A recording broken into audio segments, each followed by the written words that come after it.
Entre estos muros late el corazón de la mayor potencia militar desde los tiempos del Imperio Romano.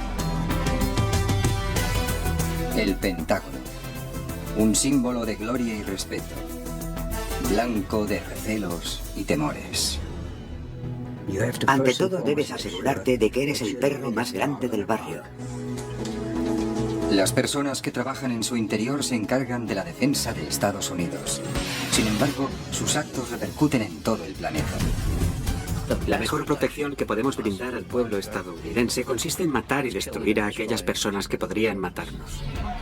El Pentágono debe actuar cuando se le requiere en momentos difíciles de incierto desenlace. Si vas a arriesgar vidas humanas, más vale tener un buen motivo. Es mejor que conozcas la razón y el porqué de lo que estás haciendo. Debe actuar pese a las enormes consecuencias de cualquier iniciativa que tome. No puede permanecer ocioso mientras el mundo que lo rodea se pone al rojo con el fuego de los conflictos y las mareas de la historia. En una radiante mañana de septiembre del 2001, esas mareas alcanzaron los muros del Pentágono y por primera vez se tambalearon. La atmósfera se transforma cuando un 757 viola tu espacio aéreo y se estrella contra un lado de tu edificio. Junto con el inmueble desapareció la sensación de invulnerabilidad. No solo debe reconstruirse, sino también transformarse, reinventarse a sí mismo, a fin de enfrentarse con las cambiantes amenazas de una nueva clase de guerra.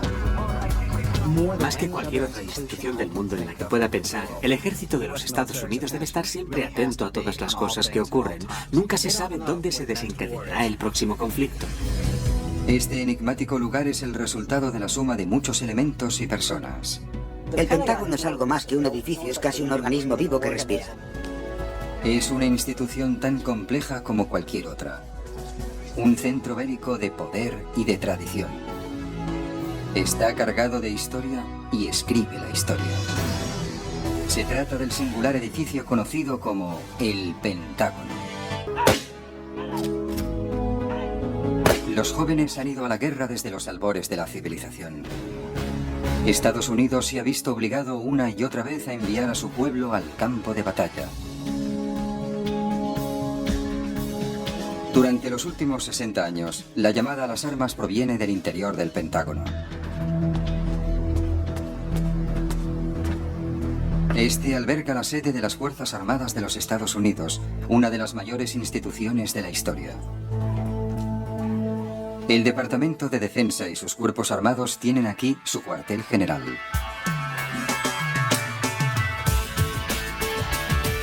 Hoy se realizarán más de 200.000 llamadas telefónicas y se beberán 30.000 tazas de café. 4.200 relojes marcan la hora y se enviarán y recibirán más de 1 millón de correos electrónicos. Al amanecer, las salas empiezan a llenarse de una mezcla de militares y civiles.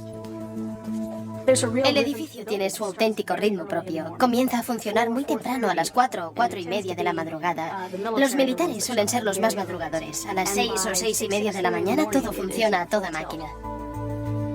A lo largo de una jornada cualquiera se suceden una gran variedad de eventos. El secretario de Defensa se reunirá con un importante dirigente extranjero. Una de las salas del Pentágono es un hervidero de información procedente del campo de batalla.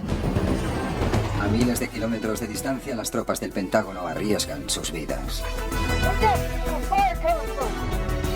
Y por primera vez desde la Segunda Guerra Mundial, un piloto sobrevuela el Pentágono en busca de posibles enemigos.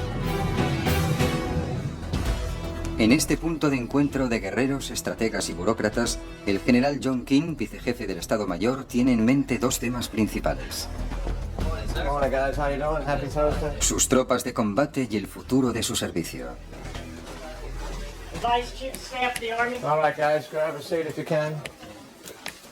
Las Fuerzas Armadas evolucionan constantemente y atravesamos un periodo de nuestra historia en que estamos introduciendo cambios significativos que entendemos como una transformación, ya que cuando nos encaramos con las guerras del futuro y con las necesidades de los ejércitos, deseamos introducir cambios sustanciales en las Fuerzas Armadas.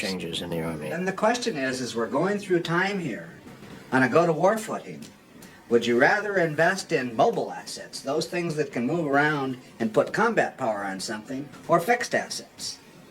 And the clear choice is mobile assets right now, especially with the other two things that I talked about. King no tiene tiempo para aburrirse. O libra combates en la sala de conferencias o planifica las batallas de verdad. Hoy representa a su superior en una de las salas más secretas del Pentágono, donde raramente se permite el acceso a las cámaras. A esta sala se la conoce como el tanque y es el Sancta Sanctorum donde se reúne la Junta de Jefes del Estado Mayor. Ellos se encuentran en la cúspide de la cadena de mando. Desde esta sala, los comandantes de los ejércitos, infantería, fuerza aérea y naval e infantería de marina asesoran al presidente y al secretario de defensa sobre cualquier acción militar. Generalmente las sesiones son más bien restringidas, no hay demasiada gente.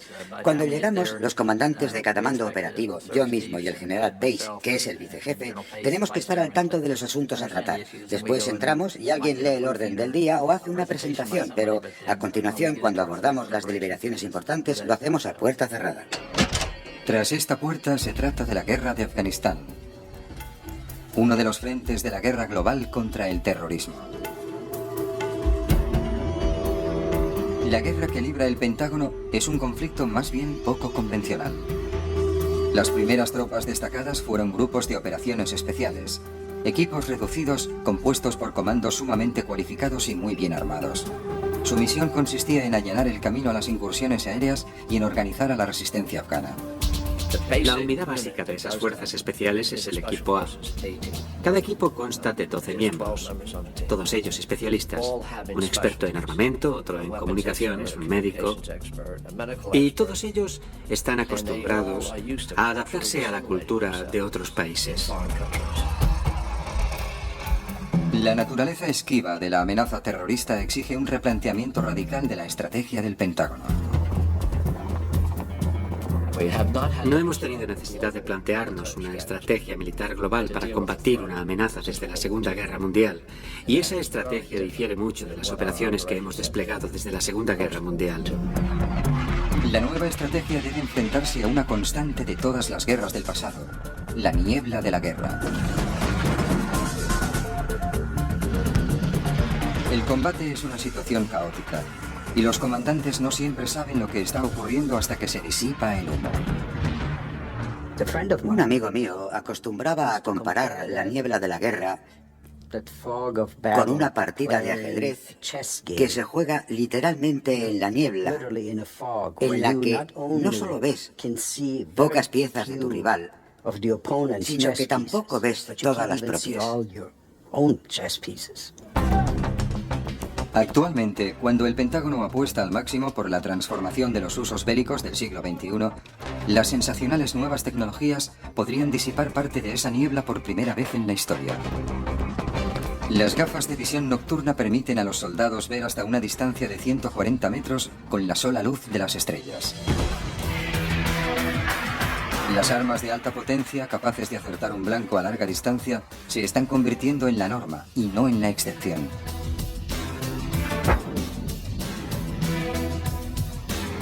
Pese a contar con un poderío militar sin parangón en el mundo, nadie subestima la tarea. Se trata de un tema muy serio. Llevo casi 37 años en el ejército y nunca hasta ahora se nos había encomendado algo tan importante como esta tarea en concreto. En Afganistán, el Pentágono libra una guerra del siglo XXI contra una cultura tribal, pero la tecnología por sí sola no puede garantizar la victoria.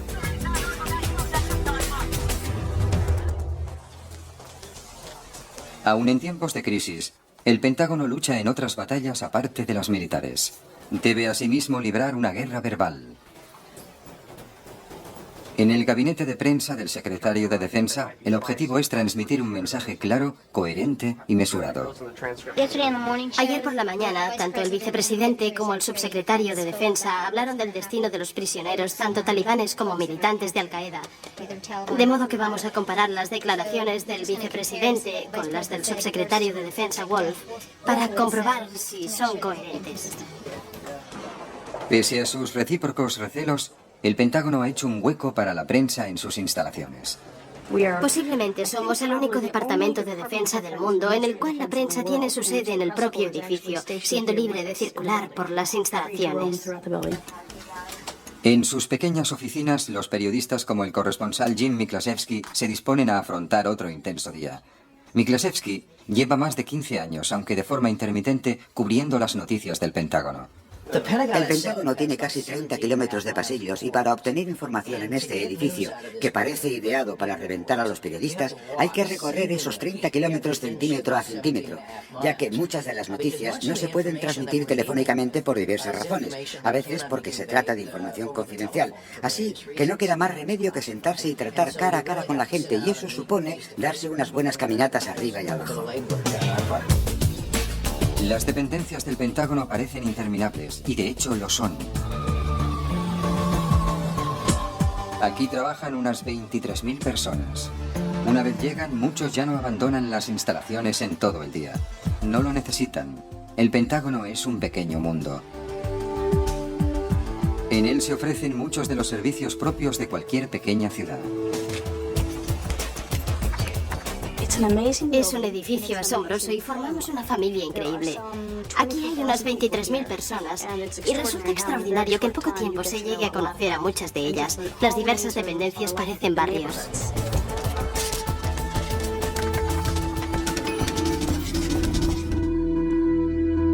Sin embargo, una zona del edificio ha permanecido clausurada durante un tiempo. Las 3 salas exteriores entre los corredores 4 y 5.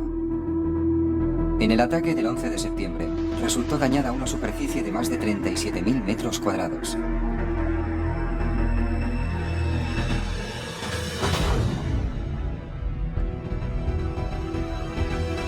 Eran las 9:38 de la mañana y el edificio estaba en plena ebullición cuando el avión colisionó a una velocidad de unos 560 kilómetros por hora.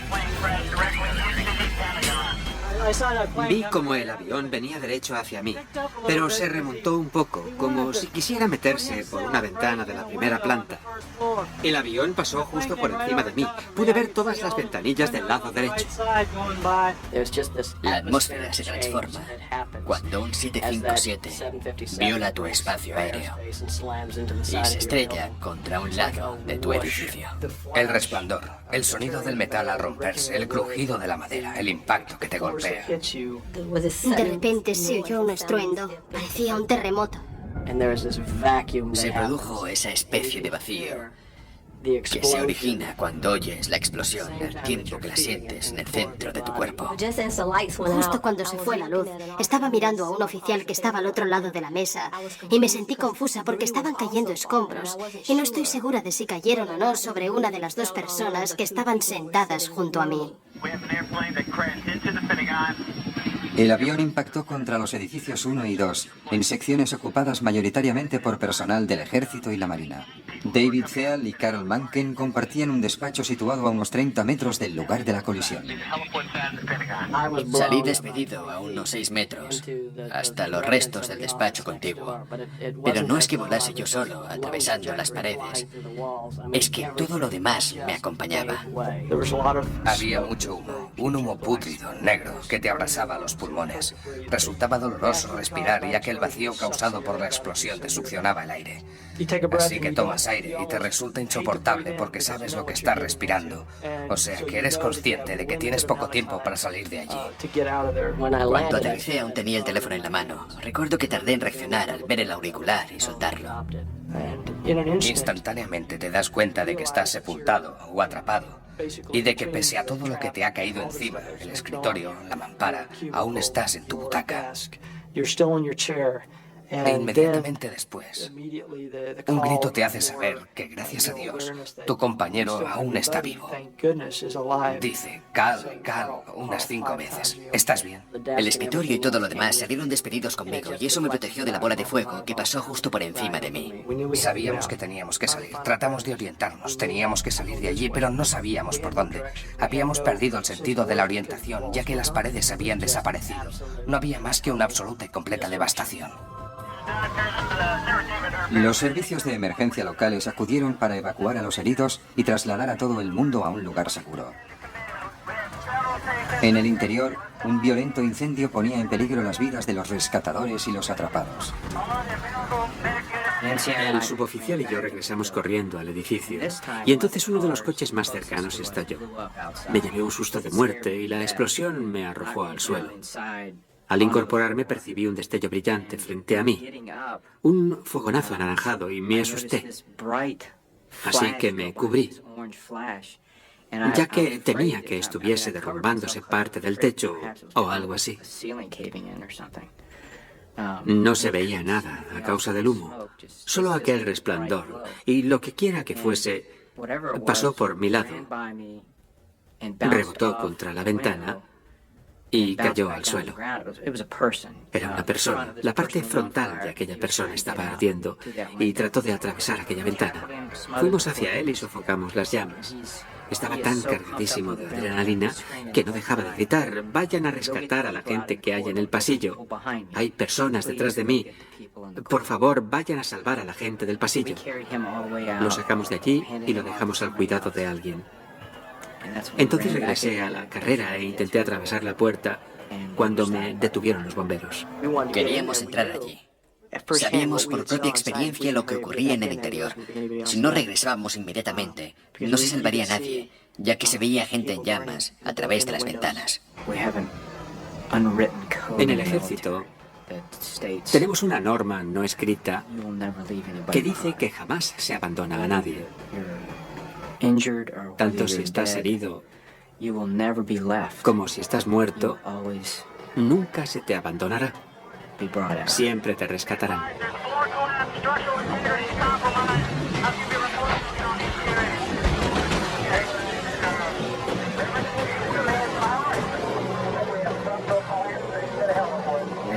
Era una situación de combate. Había todos los sonidos y olores propios del combate. Se oían gemidos y gritos. Había muertos y heridos. Sin embargo, aunque los bomberos estaban cumpliendo con su cometido, de lo cual me alegro, tuvimos que abandonar a nuestros camaradas. En el fondo de mi corazón, sé que podríamos haberlos rescatado, o al menos estaba dispuesto a morir intentándolo. Posteriormente, uno de los jefes de los bomberos me dijo que habían encontrado 15 cadáveres amontonados en el pasillo. Intento no pensar demasiado en ello. Solo puedo suponer que se trataba de las personas de las que hablaba aquel señor y que trataban de escapar y que quizá algo les bloqueaba el paso. No lo sé.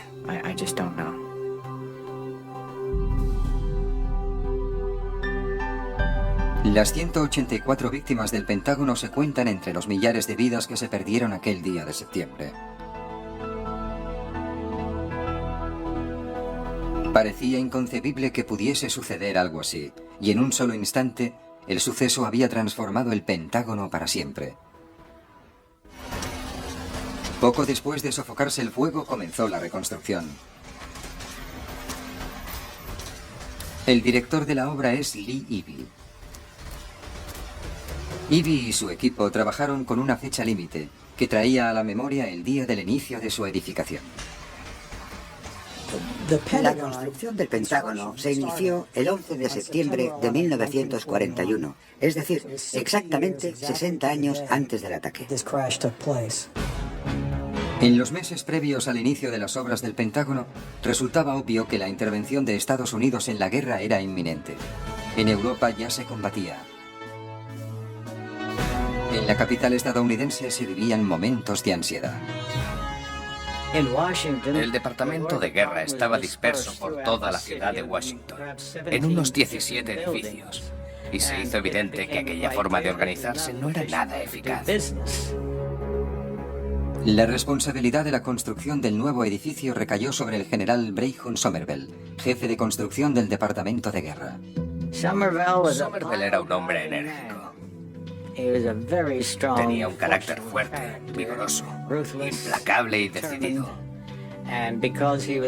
Aunque no era muy querido, incluso le caía mal a mucha gente que le conocía, que trabajaba con él o para él. Su eficacia en el trabajo le valió el apoyo de sus superiores.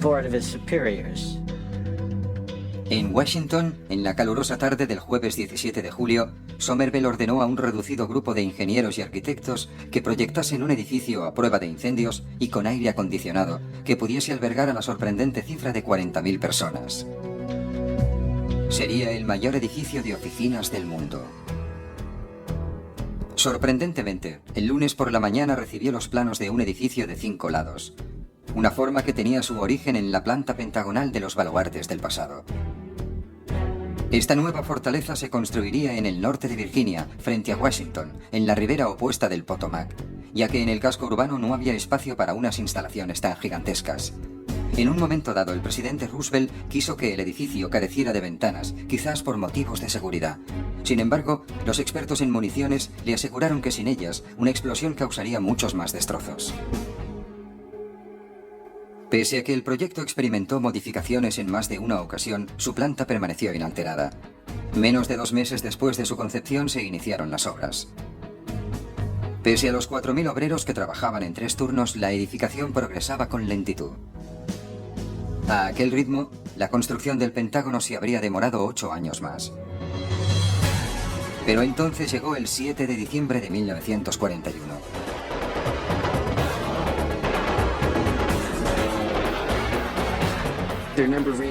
Existen varias razones por las que el ataque a Pearl Harbor sorprendió tanto. En diciembre de 1941, los estadounidenses, al igual que en septiembre de 2001, se quedaron horrorizados por aquel suceso, por el modo en que un hermoso día se había estropeado totalmente a causa de un ataque que aparentemente surgió de la nada, que dejó tras de sí miles de muertos y que supuso una inmensa y terrible destrucción. Con el acicate de la agresión, la construcción se aceleró. La construcción del Pentágono llegaría a completarse en tan solo 16 meses. Contrataron 15.000 obreros, se trabajaba 24 horas al día y se construyeron 604.000 metros cuadrados en 16 meses. A la primavera siguiente, los trabajadores ya estaban instalados en el edificio aún inconcluso. En mayo, el gobierno bautizó al centro con el nombre de El Pentágono.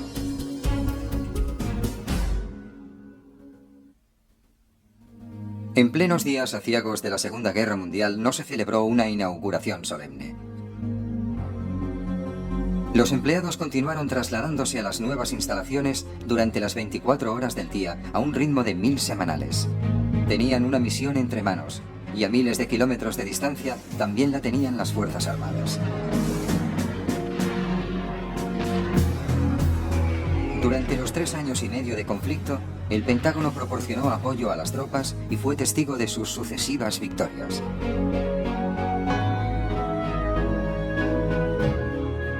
Una vez finalizada la guerra, se estudió la conversión del mastodóntico edificio en almacén.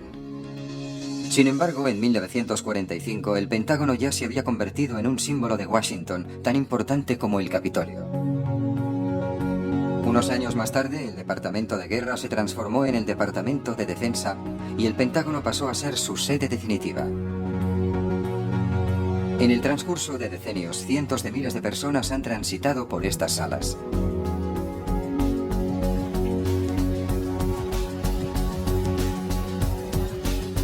A un recién llegado, podría darle la impresión de haber entrado en un país extranjero con un idioma y costumbres propios.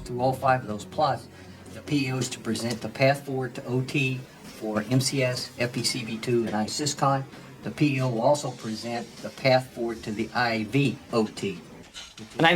Recuerdo que asistí a una sesión informativa sobre los presupuestos y también recuerdo que el orador proyectó una transparencia con los caracteres del tamaño de los de una tabla normal. Una filmina atestada de letras y yo tratando de leerla. No paraban de citar un término, no recuerdo qué acrónimo era, pero no dejaban de usarlo. El Spenjam o lo que quiera que fuese, o al menos así es como me sonaba a mí. Pensaba, soy el único en esta sala que no lo entiende y me siento como un idiota. Así que me moví hacia un general de 4 estrellas y le dije, señor, ¿qué es eso del Spenjam? Y me respondió, no tengo ni la más remota idea, así que ya no me sentí tan perdido. Los guerreros del Pentágono se presentan con toda clase de disfraces. Algunos pasan por civiles perfectamente. Abandoné el campo de batalla. Me quité el uniforme de campaña, las botas embarradas y salí de los bosques donde había pasado toda mi carrera. Experimenté una transformación de la noche a la mañana. Dejé el uniforme, me vestí de civil, dejé que me creciera el pelo y traté de integrarme lo mejor posible. El teniente coronel Ted Anderson ha entrado en combate más de una vez. Su actual tarea en el Pentágono consiste en servir de enlace con el poder legislativo, el Congreso, y luchar por los presupuestos del Ejército de Tierra. La financiación del Pentágono ha sido en ocasiones motivo de grandes controversias, discusiones políticas y acusaciones de repetidos excesos. Puesto que en ocasiones se destina hasta el 15% de los presupuestos generales al Departamento de Defensa, los gastos militares pueden verse en el ojo del huracán. El Congreso tiene la última palabra sobre la cuantía de los fondos asignados al Pentágono. La misión de Anderson es comprobar si los comandantes del Ejército de Tierra están en condiciones de responder a las interpelaciones de los congresistas que quizás tengan ideas propias sobre el gasto militar. Al general John King le llega el turno de salir a la palestra. Anderson está presente para respaldarlo. A lo largo de los años, el teniente coronel ha servido a las órdenes de King en 3 puestos distintos. El general King es un soldado sensato y terco, criado en Nueva York. Los soldados intuitivamente sienten simpatía por el general King, porque es un soldado entre soldados. Hey, LP, how you been, pal? You guys doing all right? Just fine, sir. That's great seeing you. Hey, guys, how are you? Everyone? Good to see you. Y'all doing okay? Yes, sir. Everyone, guys. As much as you want to stay. Por mucho que prefieras quedarte en el campo de batalla para siempre, no es lo más acertado. Lo correcto es venir aquí, al cuartel general del mayor ejército del mundo, y aportar tu talento y tu experiencia. Y, si Dios quiere, alguna idea inteligente para ayudar a quienes están en el campo de batalla. Así que te alegras de estar aquí. No es como saltar por la noche con los soldados desde los aviones o viajar en helicóptero con ellos. Antes siempre estaba en contacto con los soldados, con los sargentos, y echo de menos ese contacto. De eso no cabe duda. Pero estar aquí es lo más acertado. Thanks for what you're doing out here. I mean, you know how important this is. This is a battlefield here. We already know that. We've had 184 people killed here. A lo largo de su historia, el Pentágono ha experimentado tanto el triunfo como el fracaso.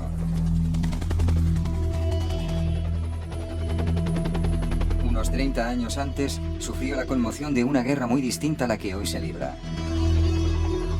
Para el Pentágono no ha habido periodo más difícil y dañino que la guerra de Vietnam. Sus consecuencias aún se hacen sentir. En las Fuerzas Armadas de Estados Unidos, la guerra de Vietnam dio lugar a una mentalidad de nunca más que los oficiales heredan de generación en generación. No estoy seguro de que sea la postura adecuada, pero es la que predomina en el ejército americano. El Pentágono jamás se había enfrentado con algo parecido a la guerra de Vietnam. Lo que empezó como un intento de frenar la expansión comunista se convirtió en una trampa sin salida aparente. Los oficiales estadounidenses estaban sometidos a una enorme presión para vencer, lo que les condujo a la frustración y finalmente a un gran desengaño. La creencia generalizada en el ejército estadounidense es que los civiles se inmiscuyeron en la guerra de Vietnam. Y la lección que se puede extraer de Vietnam es que los políticos participaron demasiado en la toma de decisiones sobre el conflicto. En el exterior del Pentágono crecía la furia de la opinión pública. Las protestas llegaron hasta los mismos muros del edificio. Incluso entre los mandos cundía la decepción. Habrá a quien le puedan resultar muy crudas estas palabras, pero llegó un momento en que los dirigentes de Estados Unidos comprendieron perfectamente que no se podía ganar la guerra de Vietnam. Y aún así siguieron enviando a jóvenes, hombres y mujeres a la muerte. Y por las noches dormían perfectamente bien. Ruego a Dios para que jamás volvamos a hacer algo semejante. Y pienso que todos estos políticos cuyo trabajo consiste en enviar a hombres y mujeres a arrostrar peligros, Deberían mirarse en el espejo todas las noches y decir, los he enviado a sabiendas de que es imposible que ganen, de que van allí para nada. Y creo que en nuestro país sucedió esto. En 1975, cuando finalmente todo terminó, la credibilidad del Pentágono estaba en entredicho. En su hora más baja, se nombró al secretario de Defensa más joven de la historia de Estados Unidos, Donald Rumsfeld, de 43 años. Durante la guerra de Vietnam todo salió mal. Fue la época tanto de las pistolas como de los guantes de seda. De hecho, a las pistolas les fue mal porque todo el gasto militar se había destinado a la guerra de Vietnam.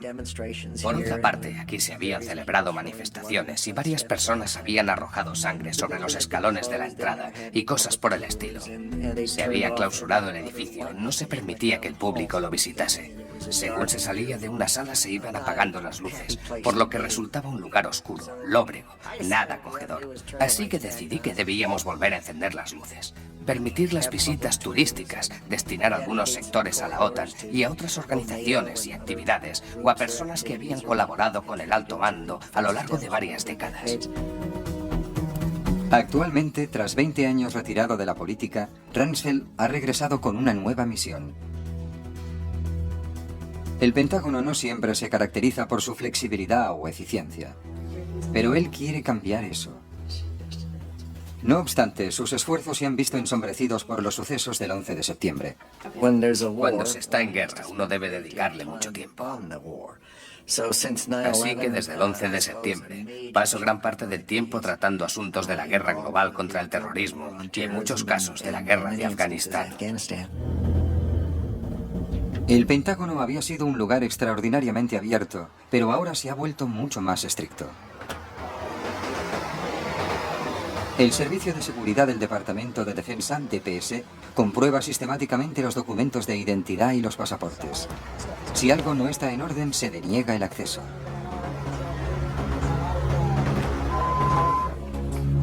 Esta mañana, el Servicio de Seguridad ha observado algo que no le ha gustado en el aparcamiento de 27 hectáreas.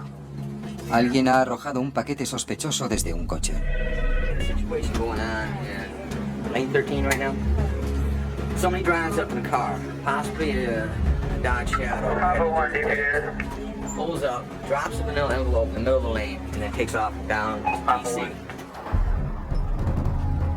El sobre yace tan solo a unos metros del edificio. En el interior, el servicio de seguridad, equivalente al servicio secreto del Pentágono, está en estado de máxima alerta. Dentro de aproximadamente una hora se espera la llegada de 3 de las más importantes personalidades del país.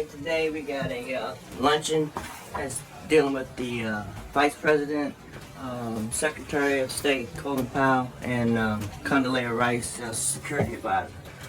Myself and Van, we're going to be outside on the plaza.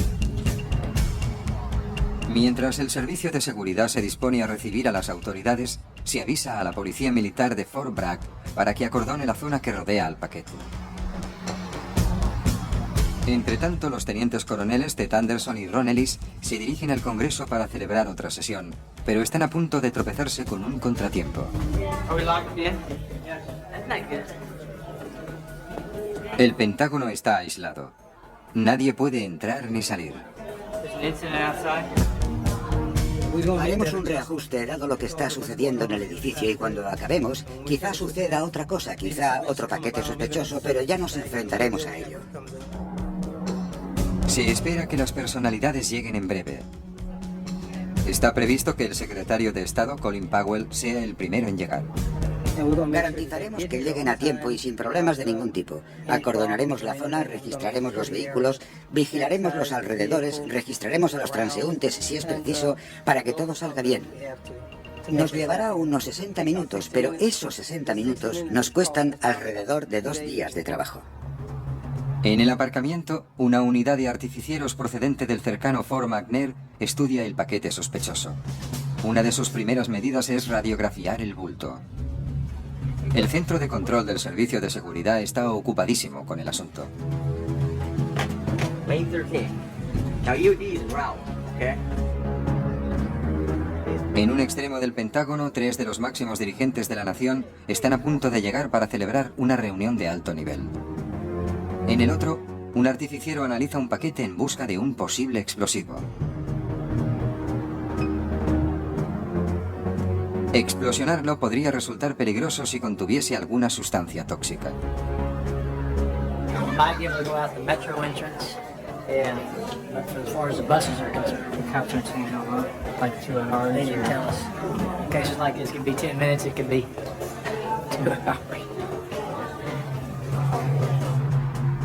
Se ha extendido el rumor de que el paquete contiene residuos sin identificar, pero se ha dictaminado que no contiene residuos ni explosivos.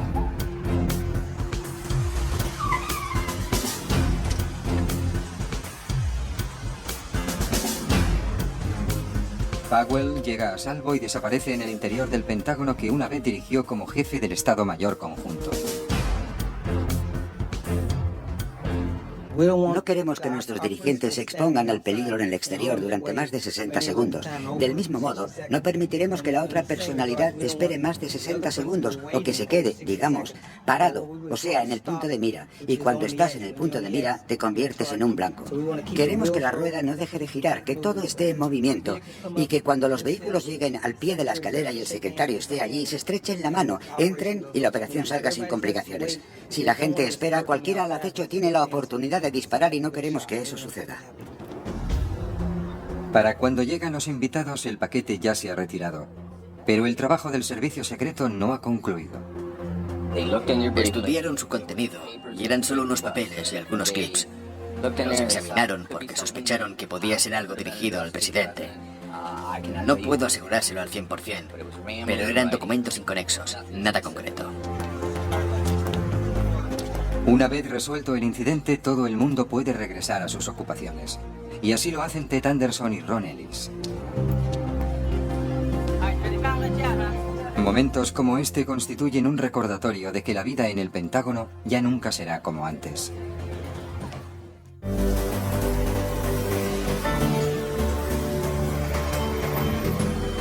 Mientras el proyecto de renovación sigue su curso, la labor de la defensa nacional continúa a su alrededor.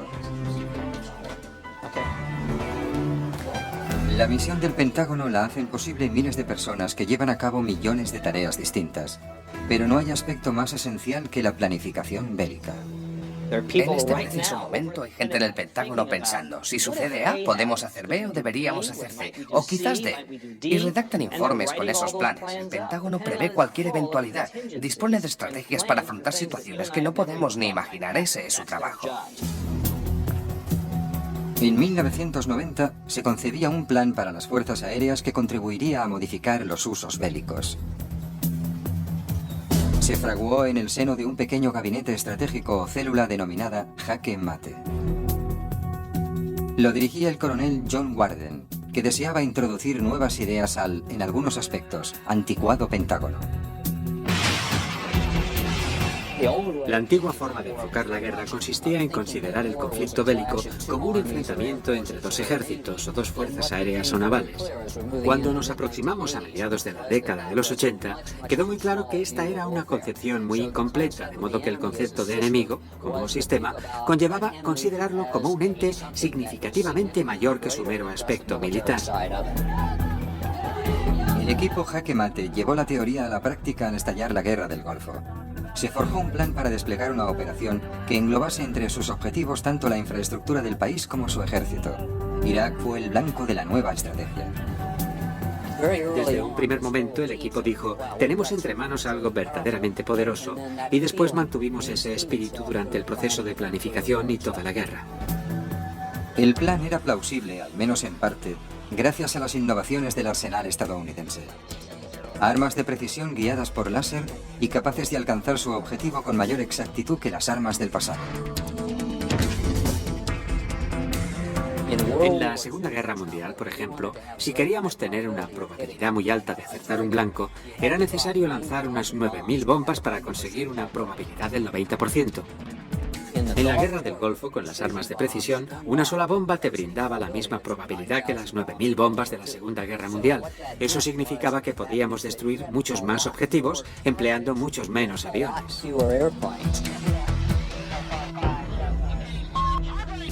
Solo unos días después de iniciarse la ofensiva aérea, los iraquíes se vieron sorprendidos por lo que Warden denominó un ataque paralelo.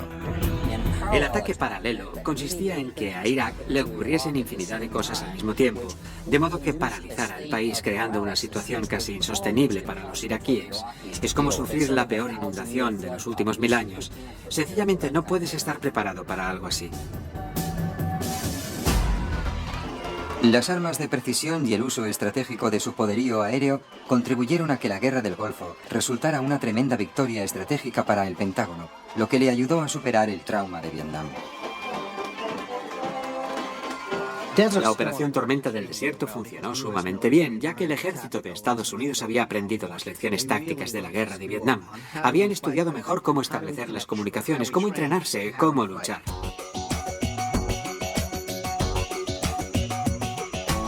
Muchos aspectos de la tecnología militar han evolucionado enormemente desde entonces. No obstante, vaticinar qué sucederá en el futuro es arriesgado. En el desarrollo de la tecnología militar se produce una gran tensión entre la tendencia a quedarse anclado en los medios cuya eficacia quedó probada en la guerra anterior y la adopción de usos novedosos que podrían resultar útiles en el siguiente conflicto. Puede haber un retraso de varias décadas entre la concepción y la puesta en práctica de una novedad armamentística, y lo que parece ser una buena idea puede quedarse obsoleta y significar un despilfarro de miles de millones pocos años después. A menudo se suscita el debate sobre cómo gasta sus partidas presupuestarias el Pentágono, una controversia a menudo animada por una inversión desafortunada o una misión frustrada. Pese a todo, las armas inteligentes son cada vez más y más inteligentes. Los misiles guiados por satélite con tecnología GPS son lo último en armamento. Esta es una recreación de lo más novedoso que están desarrollando las fuerzas aéreas en cuanto a misiles de crucero aire-tierra guiados por satélite. Al aproximarse a su objetivo, el buscador con visión infrarroja se encarga del rumbo. Raramente hierra el blanco. La tecnología por sí sola no es suficiente para que el Pentágono gane sus guerras. También necesita amigos. Hoy han acudido al Pentágono los representantes de 29 naciones aliadas a fin de demostrar su apoyo a la guerra contra el terrorismo. El Pentágono jamás revelará el número de países con presencia de tropas estadounidenses, pero estas se encuentran en al menos 2/3 de las naciones de todo el mundo. Estas fuerzas cuentan con el beneplácito del país anfitrión. En esta nueva era, la cooperación internacional es tan esencial como lo ha sido siempre. Aún así, el Pentágono es una organización totalmente estadounidense. Y si bien la institución militar no es democrática, en ella caben muchas tendencias e intereses diversos. Imagínese el Pentágono como un pueblo de tantos o como una tribu o un grupo de tribus. En el Pentágono, el poder reside en el dinero. Y el dinero lo tiene el gabinete del secretario de Defensa, pero este es algo así como un grupito asediado en lo alto de una montaña. En torno a él hay 3 o 4 tribus en pie de guerra, la Armada, la Marina, las Fuerzas Aéreas, dando vueltas en torno a él, vociferando, atacando a ese pequeño grupo que guarda el dinero, tratando de hacerse con él. En ocasiones esas tribus se alían y se confabulan contra el gabinete del secretario de Defensa, pero lo más habitual es que guerreen entre sí. La disputa puede estallar por el reconocimiento de los méritos de cada uno, por el dinero o por la asignación de una operación inminente. Esto no es un campo de batalla, sino Carolina del Norte.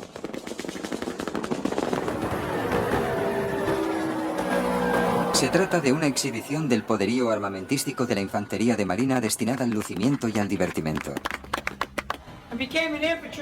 En este simulacro, los marines se ejercitan en un pueblo táctico, donde las bajas pueden ser más numerosas tanto entre los militares como entre la población civil. En estas maniobras, los malos ocupan la población. Los buenos inician la operación para apoderarse de ella.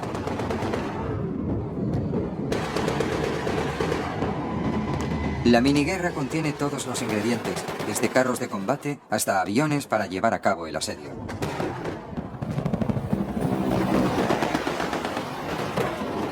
La concurrencia está satisfecha.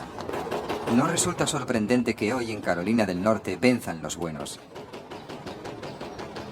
Sin embargo, esta representación es solo un ensayo del auténtico combate. El Pentágono destaca a sus tropas donde se le ordena. En 1992 recibió órdenes de destinar fuerzas a Somalia para llevar a cabo una misión humanitaria. En principio no parecía que hubiese riesgo alguno.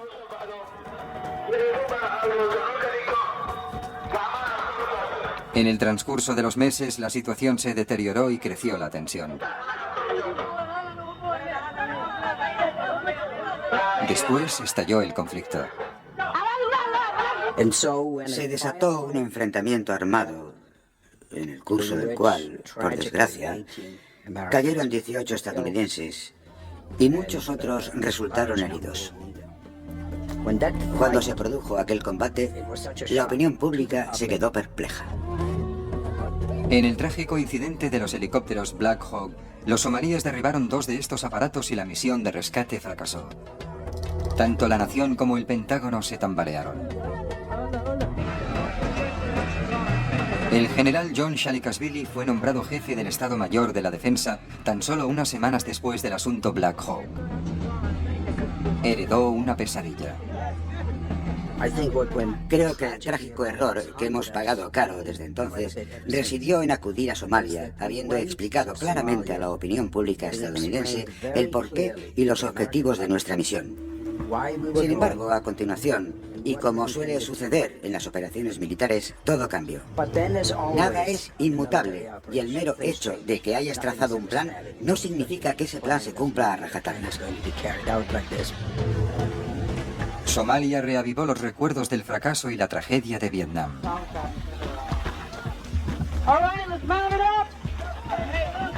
Durante los años siguientes, a Estados Unidos no le quedaron muchas ganas de enviar tropas a ningún sitio. En los últimos decenios nuestro país ha gozado de un maravilloso margen de seguridad. Estábamos rodeados de océanos y contábamos con amigos al norte y al sur.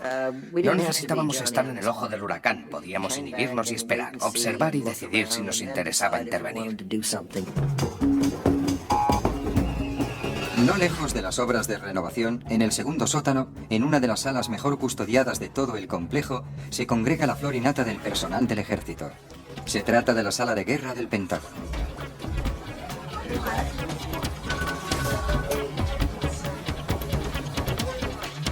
Este lugar es el centro de operaciones del ejército. Aquí es donde el ejército traza sus planes y cursa las órdenes a las tropas. Nos regimos por la agenda que aparece en esa pantalla. Lo primero es obtener un preciso conocimiento de las informaciones del servicio de inteligencia. ¿Qué hacen nuestros enemigos?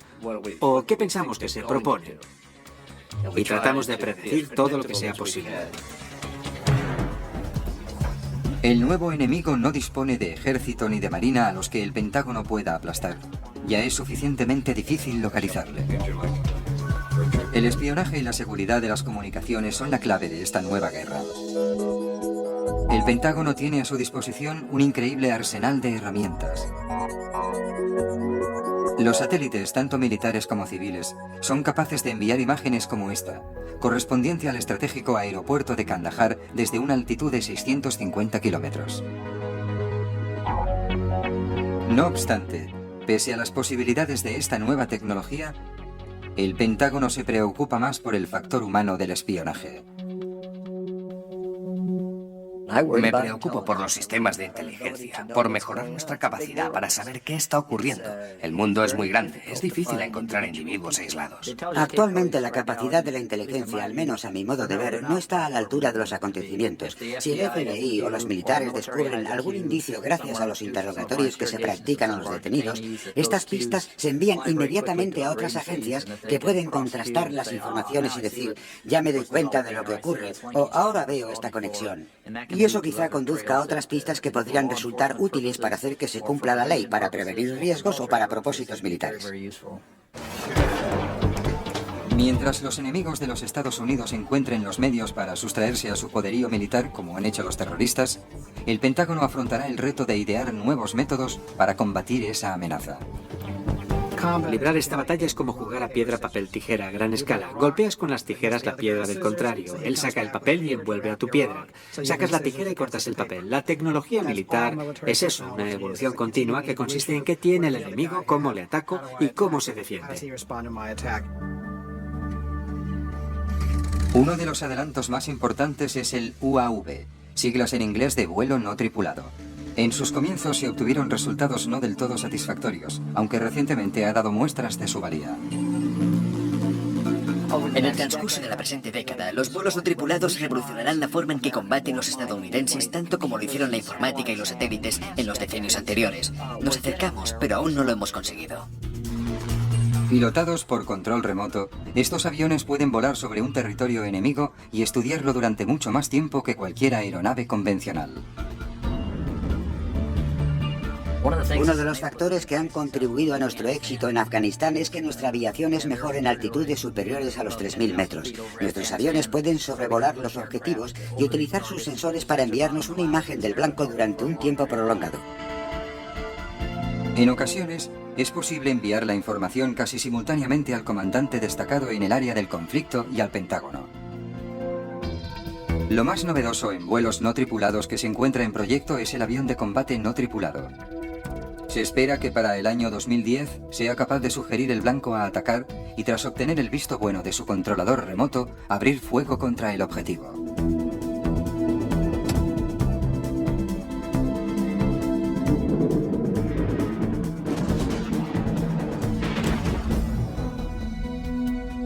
Ya nos resulte inquietante o revolucionaria, se supone que esta creciente automatización de la guerra continuará. Los miembros del alto mando son conscientes de la dificultad y el peligro que entraña la misión que se avecina. Viven en un mundo en que las cuestiones de vida o muerte influyen en todas sus decisiones, en todos sus actos. No creo que debamos hacernos ilusiones sobre el mundo en que vivimos. Por eso es importante que todos los mecanismos de defensa nos parezcan insuficientes. Esa es otra de las lecciones que se pueden aprender del 11 de septiembre. Ahora podemos ser más eficaces y creo que lo somos, pero en esta guerra tenemos que tomar la ofensiva. Lo que debe preocuparnos es seguir tomando la iniciativa, trabajar con más ahínco, con más inteligencia y más rapidez para localizar a esos terroristas y sus redes, y así poder detenerlos antes de que tengan la oportunidad de acceder a esa clase de armamento y lleven a cabo matanzas mucho mayores que la del 11 de septiembre.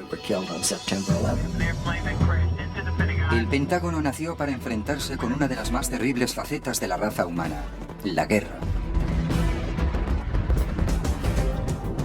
Su éxito o su fracaso puede afectar en mayor o menor medida al futuro de casi cualquier país del planeta. La temamos, la respetemos, le solicitemos protección o deseemos su destrucción. Es mucho lo que depende de esta impasible y seria institución. Un augusto y sencillo edificio conocido como el Pentágono.